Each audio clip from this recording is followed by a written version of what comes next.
வன்னிமலை கிழக்கு பகுதியில் பல வருஷமாச்சு ரோடு போட்டு. எங்களுக்கு சாலை சரியில்லை, கல்லும் குண்டும் குழியுமாக இருக்கிறது. எங்களுக்கு பாதை நாங்கள் எவ்வளோ நாளாக நாங்கள் கோரிக்கை வச்சோம். என்ன சொல்ல போனால் ரோடே போடலை. அந்த பக்கம் முன்பகுதி மட்டும்தான் ரோடு போட்டிருக்காங்க. தண்ணீர் வசதியும் சரி எங்களுக்கு கிடைக்கவில்லை. சரியாக எங்களுக்கு தண்ணீர் வசதியும் செய்து தருமாறு கேட்டுக்கொள்கிறோம். உடனடியாக எங்களுக்கு சாலை வசதி செய்து கொடுக்க வேண்டும் என்று எங்களுடைய கிழக்கு பகுதி வன்னிமலையின் சார்பாக அன்போடு கேட்டுக்கிறேங்க. 13/10/2025 அன்று மாவட்ட ஆட்சியரிடம் கோரிக்கை மனு அளித்தனர்.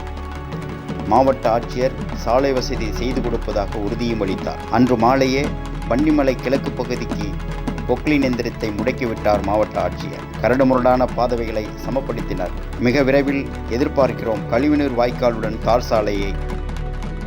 மக்களின் கோரிக்கைக்கு செவிமடுத்த பெரம்பலூர் மாவட்ட ஆட்சியருக்கும் வட்டார வளர்ச்சி நிர்வாகத்துக்கும் வன்னிமலை கிழக்கு பகுதி மக்களின் சார்பாகவும் மக்கள் நல பாதுகாப்பு சங்கத்தின் சார்பாகவும் பாராட்டுக்களை தெரிவித்துக் கொள்கிறோம்.